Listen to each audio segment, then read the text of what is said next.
Gamestop will be toning back their focus on games in favor of mobile devices. Let me know how you feel in the comments below, but first, my opinion. I'm Tarmack and this is Feature Creep.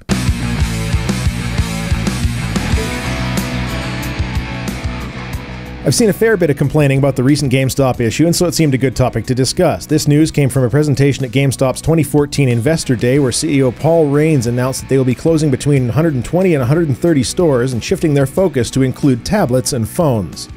I really want to complain about this. GameStop is one of the big evils in the game industry, buying your used games for a minute fraction of their value and selling them back to other gamers for 2 to 3 times what they gave you, moving into smaller communities and putting mom-and-pop game stores out of business simply because of anti-competitive distribution deals that provide major retailers an enormous edge over the little guys, and moving away from employees that are experts in their field to soulless drones bent on getting you to buy used instead of new because that's where the profits come from. But I can't complain about it. GameStop has recognized that unless it changes something and quick, it's going to become a household name in bankruptcy just like Blockbuster. The game industry is changing. The writing is on the wall for the future of retail boxed copies of games. By the time we see the next console generation, I suspect retail will be left out in the cold. It's already happened to a section of us, and most people didn't even notice. Why do I say that? The last time you were in a retail store that sold games, did you notice that the PC gaming section was just a shadow of the console gaming section? Half or less shelf space, usually pushed to the back of the store, often with shelves not even stocked properly. And most of the time, the moment something left the new release list, the stores wouldn't carry it anymore. The reason for all of this is quite simple. PC gamers have made a monumental shift to digital-only gaming. This is in large part due to Steam, but Uplay and Origin are now contributing as well by getting in on deeper discounts and providing better services. We long ago lost our ability to resell used video games, so there's very little left to lose in moving to digital-only, especially given the proliferation of high-speed internet. We're not 100% there yet, but that day is rapidly approaching.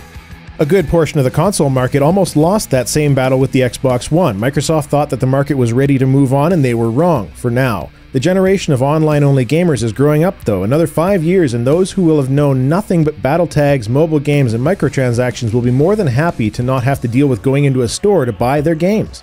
They're already fine with it. They just weren't a majority market share when Microsoft tried to make the changes.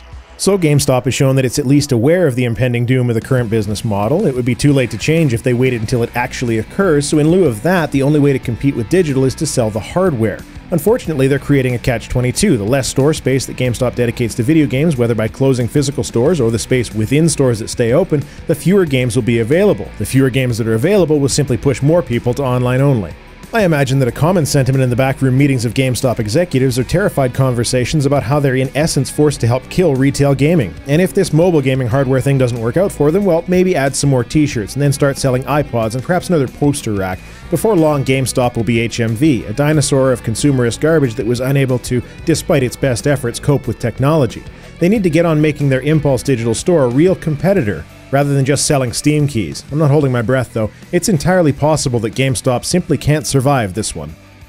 Do you still take your old games into GameStop or other retailers to get trade-in credit for new copies? Have you had any good experiences with that? Let me know in the comments below. Feature Creep is a regular show uploaded every Friday afternoon. Thanks for watching. That's all I have to say. Tarmack out.